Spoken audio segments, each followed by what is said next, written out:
Ito na po yung kinonect po naming pipe. Ito pong nasa taas na ito po yung pipe na galing po sa CR at kitchen po ng ground floor. Ito po nasa sa baba. Ayan po yung papagano'n. Ayan naman po yung sa second floor. So kung mapapansin nyo po, pinalagyan ko na rin po ng bato para matigas po ang pangilalim niya. Hindi po gumagalaw yung ating pipe. So ayan po ang ginagawa nila ngayon. Naglalagay na po sila ng formworks. Mamaya po patatabunan ko na ito para itong mga nakatambak natin na lupa na ito yung medyo malinis na siya. So ayan, maputik po dito. Nag-uulan po ng ilang araw. Buti na lang po yung mga magagawa ko umulan ng araw sa laban sa isang trabaho. Ayan po. Makapansin po sa loob, nandun na rin po yung mga pipe natin. Mga tawidan po ng tubig.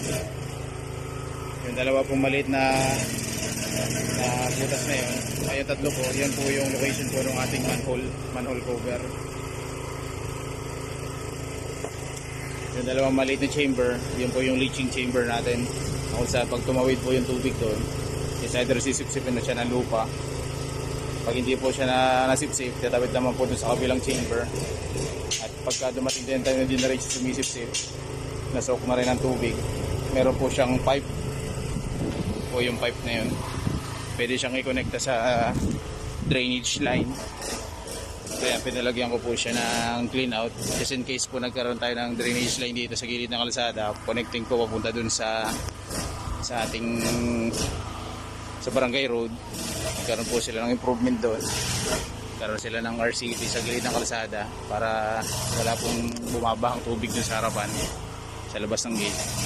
Ito po, pwede itong i-trace, i-connecta na lang po dito, tanggalin lang itong clean out na ito.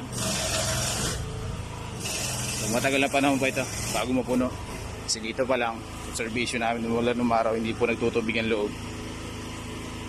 Itong dalawang ito, yun po, doon po maiipon yung mga dumi sa part na yun.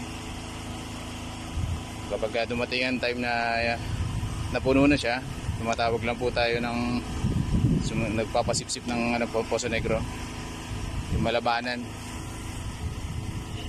Itong formworks po na ginawa namin na ito, mapapansin nyo po dito mamaya pag ito po yung nabakalan namin, maglalagay po kami dyan ng 3 clean out sa bawat chamber. May 3 clean out siya just in case na mapuno na siya ng dumi, pwede na nating ipatanggal yung dumi na yun. Yun lang po yung binubuksan na clean out. Yung clean out po parang ganito din yun, parang ganyan yung itsura, naka expose po siya sa ibabaw ng slab. So yun lang po binubuksan, yun lang po pinapasok yung mismong equipment po nung yung mga contractor na naglilinis po ng septic tank. Ayan. Mamaya po may bakal na ito, and then patatabunan ko na rin itong mga part na ito para mapormahan namin ng maayos. Diretso buhos po ito. As well as ngayon po ay nagpiprepare na rin po kami ng mga materials na inaakit na po ng isa kong magagawa. Yun po yung naghahakot. Yun si Efren, naghahakot na po siya ng mga aggregates, dala po sa second floor. Magpapalagay na rin po ako tayo ng stage dito sa second floor. Po ngayon yung ginagawa ni Jeffoy, so gumagawa kami ng frame para po sa manhole.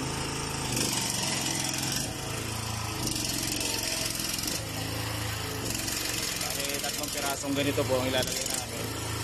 Pinaka mag-septic stopper po ng ating manhole, hindi ka malaglag sa loob.